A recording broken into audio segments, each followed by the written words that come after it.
जानना नहीं चाहोगे इंद्रजीत कि तुम्हारे लिए मैंने कौन सा अस्त्र चुना है? मृत्यु अस्त्र।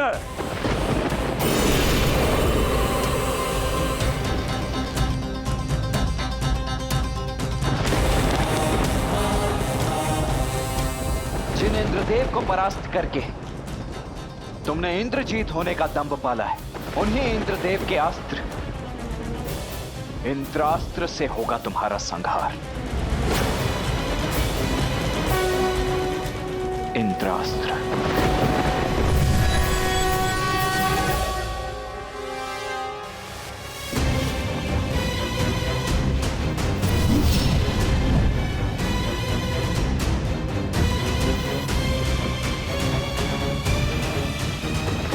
तुच्छ है तुम्हारा इंद्रास्त्र मेरे मृत्यु अस्त्र के समक्ष। व्यक्ति बाण से नहीं, अपने पापों के परिणाम से अंत को प्राप्त होता है, परंतु तुम कहां समझोगे?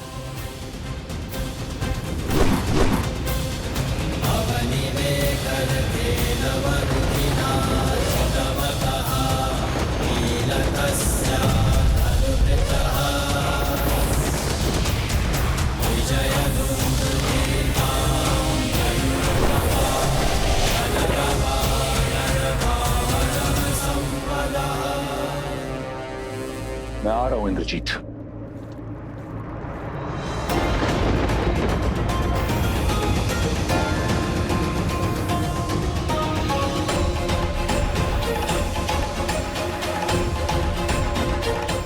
जब माया का दुरुपयोग किया जाए तो वो भी साथ छोड़ देती है।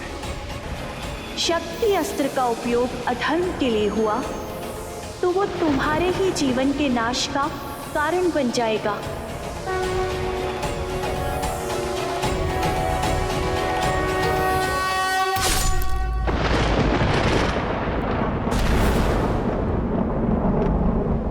इंद्रजीत, इंद्रजीत।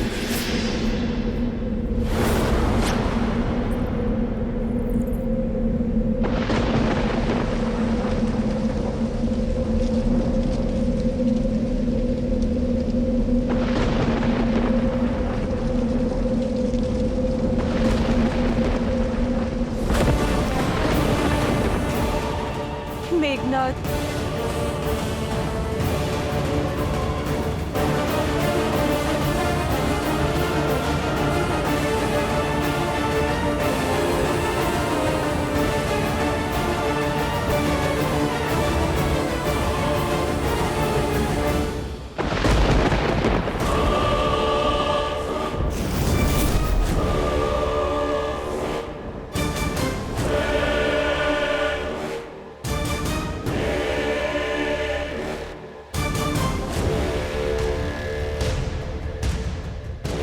इंद्रजीत,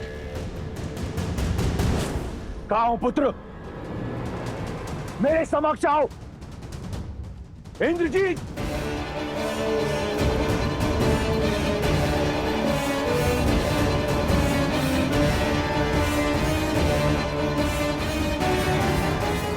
इंद्रजीत, मेघनाथ, मुझे पूर्ण विश्वास है कि तुमने इस संघार का प्रतिशोध लिया होगा।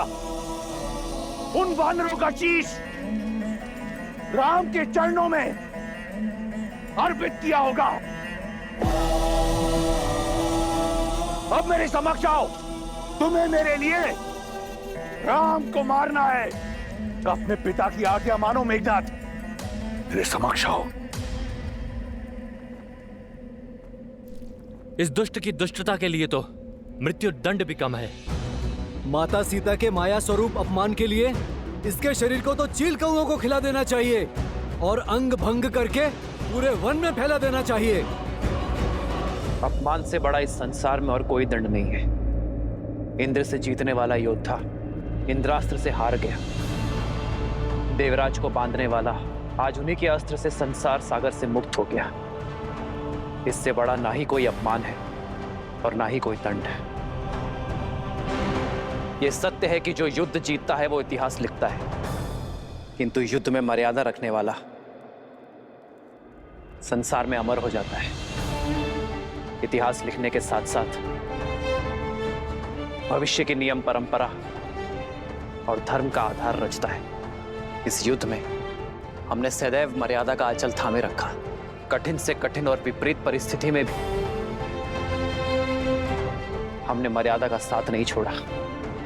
तो युद्ध के इस अंतिम पड़ाव में हम मर्यादा का साथ कैसे छोड़ सकते हैं? जो लड़ा वो शत्रु था, किंतु युद्ध में जो मारा गया वो एक वीर योद्धा था। वीर गति प्राप्त की है इंद्रजीत ने, और जिसे शास्त्रों ने, नियति ने वीर गति दी है, उसकी गति भी सम्मानजनक ही होनी चाहिए।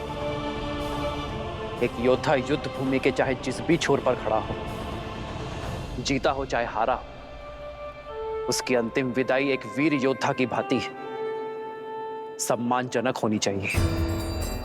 क्योंकि समस्त योद्धाओं की भांति मेघनाद भी किसी का पिता है, किसी का पुत्र है, किसी का पति।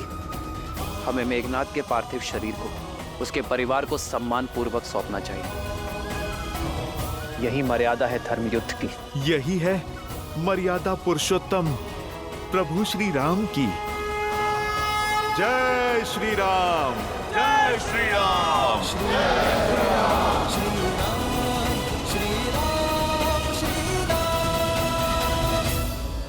मेघनाद ने भले ही धर्म ना निभाया हो, किंतु अंतिम श्वास तक पुत्र धर्म अवश्य निभाया है। इसके अंतिम संस्कार का अधिकार लंकेश को अवश्य मिलना चाहिए। हनुमान, मेघनाद का पार्थिव शरीर लंका के द्वार तक सम्मानजनक छोड़ दो। कहाँ है मेघनाद? कहाँ है वो? वचन दिया था ना आपने मुझे कि उसे सुरक्षित लेकर आएंगे। कहाँ है वो? कहाँ है मेघनाद? कहाँ है मेरा मेघनाद? कहाँ है वो लंकेश? आपके मौन से मेरा मन घबरा रहा है। आपकी ये रिक्त आंखें किसी अनिष्ट का आभास दे रही है मुझे। उत्तर क्यों नहीं देते आप मुझे? कहाँ है मेरा मेघनाद? कहाँ है आपका युवराज, आपका इंद्रजीत? युवराज इंद्रजीत,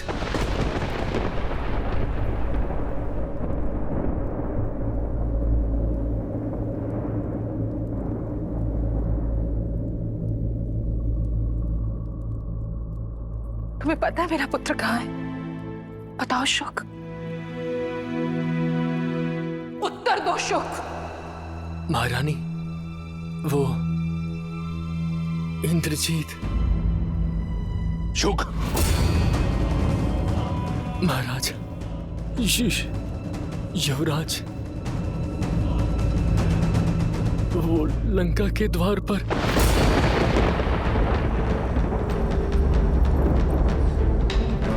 लंका के द्वार पर? द्वार पर क्या? भीतर क्यों नहीं आया वो? शुक, मुझे उत्तर दो।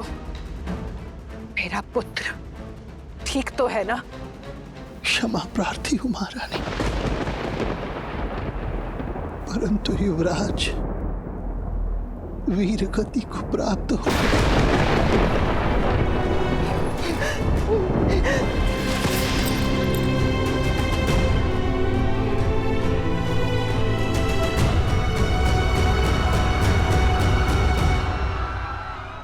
आज लंका ने अपने सबसे बड़े अस्त्र, सबसे महान शूरवीर योद्धा को खो दिया। कई राक्षस सेनापति, यहाँ तक कि कुंभकर्ण का वीर पुत्र कुंभ निकुंभ भी मृत्यु को प्राप्त हो चुका है, और लंकेश के पुत्र युवराज मेघनाद भी वीर गति को प्राप्त हुए हैं। सीता, तुम उदास क्यों हो? दुख का क्षण तो हमारे लिए है, तुम्हें तो आनंदित होना चाहिए। राम के शत्रु, उन्हें क्षति पहुंचाने वाले मृत्यु को प्राप्त हो चुके हैं। युद्ध में केवल योद्धा नहीं मरते त्रिजटा, बहनों के भाई भी मरते हैं। सुहागन के पति भी इस संसार को छोड़ जाते हैं। वीर गति पाने वाले के माता पिता संतान, परिवारजन सब छूट जाते हैं। रानी मंदोदरी कितनी पीड़ा में होगी, कितनी चेष्टा की उन्होंने इस विनाश को रोकने की। असुर कुल को धर्म के मार्ग पर अग्रसर करने की उनका ये प्रयास आज विफल हो गया। उनका दुख मुझे भीतर तक कचोट रहा है त्रिजटा। आशा है कि रावण अब समझ जाए कि ये महापीड़ा महाविनाश की चेतावनी है। मेरे श्री राम की ये अंतिम ललकार है लंकेश को। आशा है उसे सद्बुद्धि आ जाए और अब वो ये युद्ध यहीं रोक दे, क्योंकि अब लंकेश का सामना मेरे श्री राम से होगा। अधर्म के सर पैर कट गए, अब बस लंकेश के 10 सर कटने बाकी हैं। वो रावण है दशानन। इस ललकार को, इस चेतावनी को एक महायुद्ध का आधार बना देगा वो। कदाचित अभी तक एक आशा शेष थी, परंतु इंद्रजीत के अंत के पश्चात केवल महाविनाश होगा। लंकेश की दृष्टि में रावण अब भी ना माना, उसका अंत निश्चित है।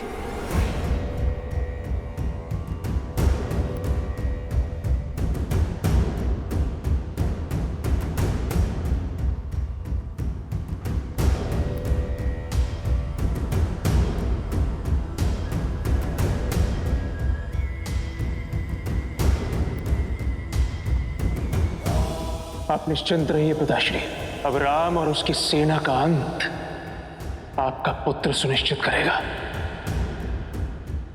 मेघनाथ, लंका का युवराज बाहर है, तो ये द्वार बंद क्यों है? खोलो इसे।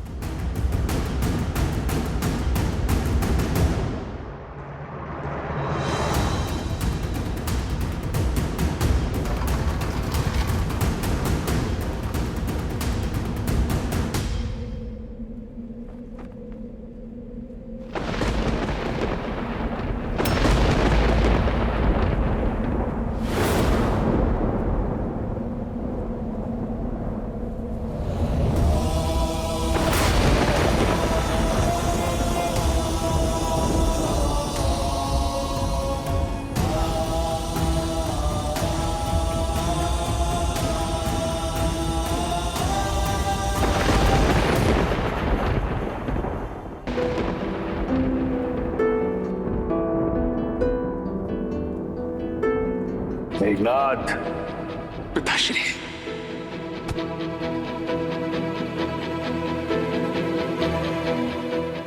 इस संसार में जब भी कोई मेरे पिताश्री के विरुद्ध खड़ा होगा, सबसे पहले मुझे अपने सामने पाएगा।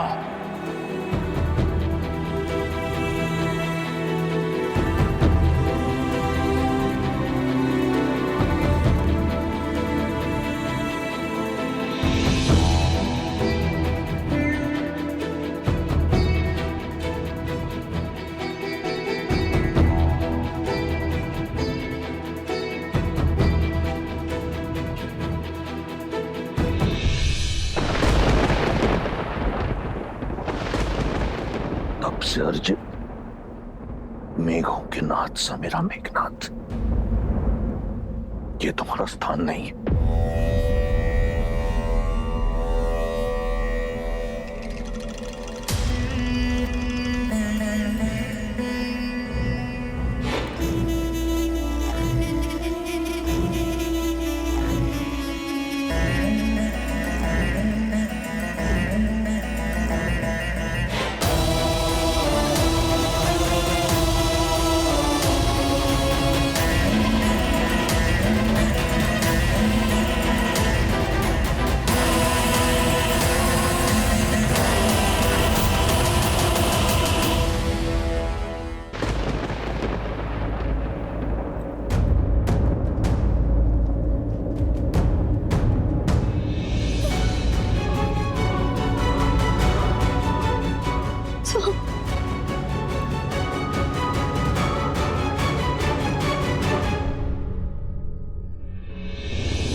इंद्रजीत का शव देखकर दशानन भैया की चुप्पी, महाप्रलय के पहले का मौन, अपमान और पीड़ा का ये घूंट दशानन भैया को हर सीमा लांघने पर विवश कर देगा और उनके प्रहार को और भी प्रचंड बना देगा।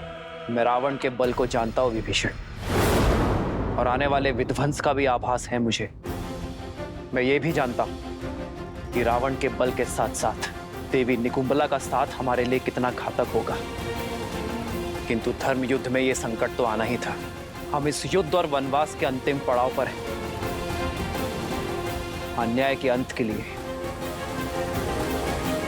सीता की मुक्ति के लिए और धर्म की स्थापना के लिए हमें देवी के आशीर्वाद की आवश्यकता पड़ेगी। प्रभु, मैं समझ गया, क्योंकि माता निकुंबला देवी की पूजा को पूरा करने से हमने इंद्रजीत को रोका था। इसलिए हम स्वयं देवी शक्ति महागौरी की पूजा करेंगे। हाँ हनुमान, किंतु हमारे पास समय कम है और दायित्व विशाल। इसीलिए हमें महर्षि अगस्त्य का मार्गदर्शन लेना होगा। देवी का आशीष पाकर हमारी सेना ये युद्ध जीत पाएगी। उनका आशीष पाकर ही रावण का अंत कर पाएंगे हम।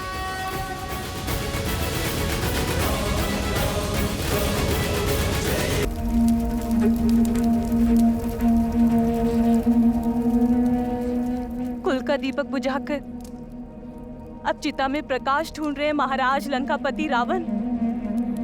मेरा सौभाग्य उन नरों ने नहीं, आपने कुचला है। आपने मारा है मेरे पति को। कौन विश्वास करेगा जिसने देवराज इंद्र को अपने चरणों में झुका दिया? उसका वध एक नर ने कर दिया। मेरे पति के हत्यारे आप हैं, लक्ष्मण नहीं। पुत्री, न पुत्री हूँ न पुत्र वधू। इंद्रजीत की विधवा हूँ मैं। न समझाती रही, पग पग चेताती रही मैं उन्हें कि एक अहंकारी पिता का हट उनके अंत का कारण बन जाएगा। जिसकी हट की अग्नि में घी डालती रहे, आज उसी पिता ने मुखाग्नि दे दी उन्हें।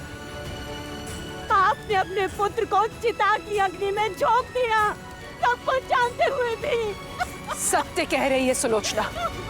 राम या उनकी सेना ने नहीं, आप और आपकी हट ने मारा है मेरे पुत्र को। पुत्र हंता है आप लंकेश। केवल मुझसे मेरा पुत्र ही नहीं, सुलोचना से उसका पति ही नहीं छीना आपने। अनगिनत माताओं की गोद सूनी की है आपने।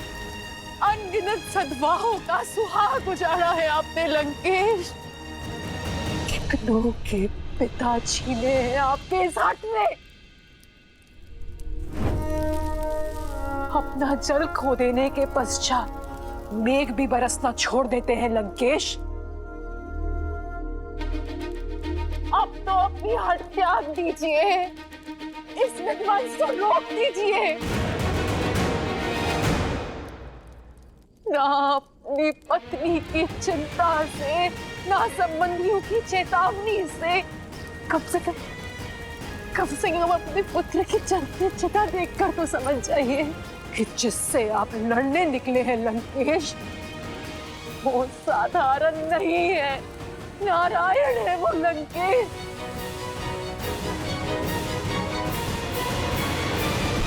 जब निकुंबला देवी ने अपने भक्त को ही नहीं बचाया, तो क्या महादेव अपने परम भक्त को बचा लेंगे? क्या महाकाल धर्म के विरुद्ध हो जाएंगे?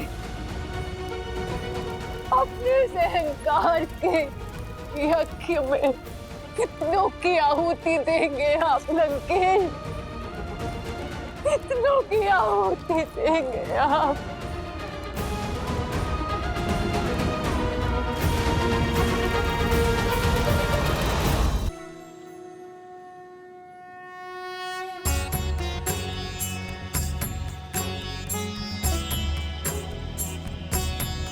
श्री राम, श्री राम, श्री राम।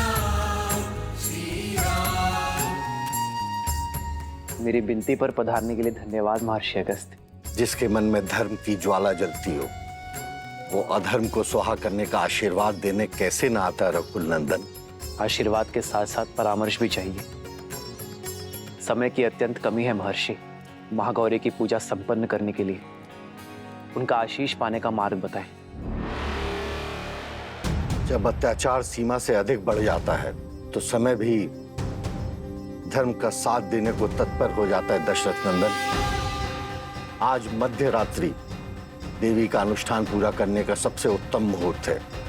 आप अभी संकल्प ले लीजिए कि देवी को 108 नीलकमल भेंट करेंगे और जब ये पूरा हो जाएगा तो देवी आपको दर्शन भी देंगी और विजयश्री भी देंगी।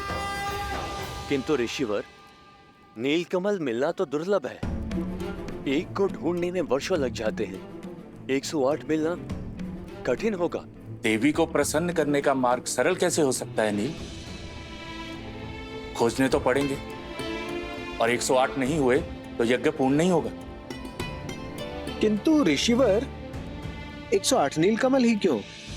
एक आधा ऊपर नीचे नहीं हो सकता क्या? 108 का महत्व बहुत बड़ा है नील। अंक 1 बताता है ईश्वर एक है। शून्य प्रतीक है उसके सर्वस्व व्याप्त होने का। और अंक 8 समय की अनंतता का सूचक है। हमारे शरीर में भी हृदय चक्र से 108 नाड़ियां जुड़ी होती हैं जो आत्मा से परमात्मा को जोड़ती है। और जब तक ये अंक ना पा लिया जाए तब तक ये जोड़ पूर्ण नहीं होता। इसलिए माला में पिरोए मोती से लेकर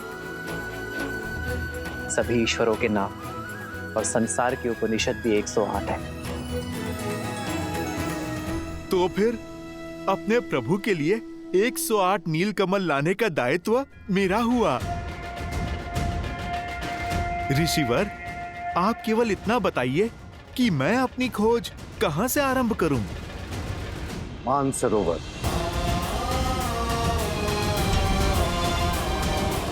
प्रभु, आप मुझे आज्ञा दीजिए। सफल भव हनुमान। जय श्री राम। ऋषि अगस्त्य के मार्गदर्शन में वो लोग देवी को प्रसन्न करने के लिए पूजा कर रहे हैं महाराज।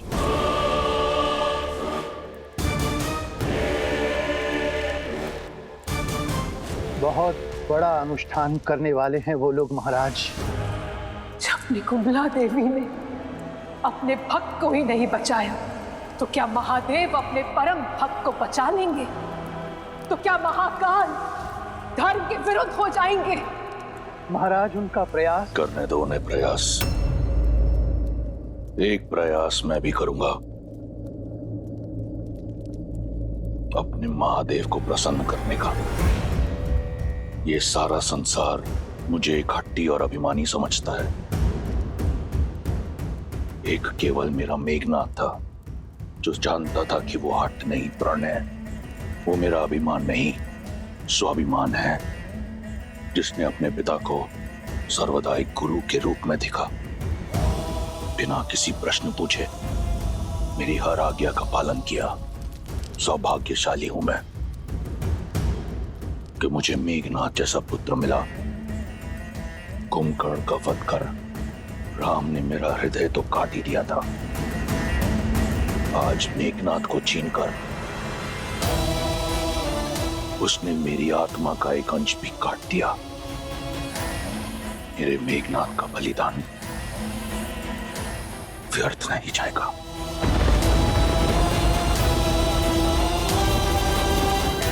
महादेव से आशीर्वाद पाकर उस राम के अंत का अध्याय लिखूंगा मैं। स्वयं मैं रावण।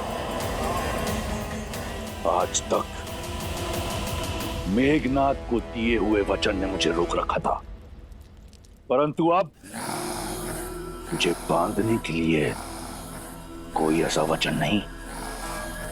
पिछली बार महादेव ने अपना चंद्रहास मुझसे ले लिया था। इस बार ये रावण ऐसा यज्ञ करेगा कि उसकी भक्ति की शक्ति से महादेव को विवश होकर विजयश्री का आशीर्वाद देना होगा। देवी प्रसन्न होंगी या नहीं ये उनका चयन है। हम तो केवल कर्म कर सकते हैं, सच्ची भक्ति और श्रद्धा के साथ उनका स्मरण कर सकते हैं। हम केवल उन्हें प्रसन्न करने का प्रयास करेंगे, विवश करने का पाप नहीं। किंतु राक्षस भिन्न होते, उनकी पूजा में हट और श्रद्धा में स्वार्थ होता है, और वो तो ईश्वर को विवश करने की मंशा से ही केवल पूजा करते। तो फिर वो श्रद्धा नहीं, व्यापार है विभीषण, एक भक्त का व्यवहार नहीं। क्योंकि व्यापार के संबंध परिस्थिति के साथ जोड़े और तोड़े जाते हैं, किंतु भक्ति एक बार जुड़ गई तो कभी नहीं टूटती। कुछ और निश्चित हो ना हो, परंतु हनुमान की जीत तो अवश्य निश्चित है। वो राम काज में कोई कमी छोड़ेगा नहीं, 108 नील कमल लेकर ही लौटेगा। शंका तो केवल इस बात की है कि वो कहीं पूरा का पूरा पर्वत ही ना उठा लाए।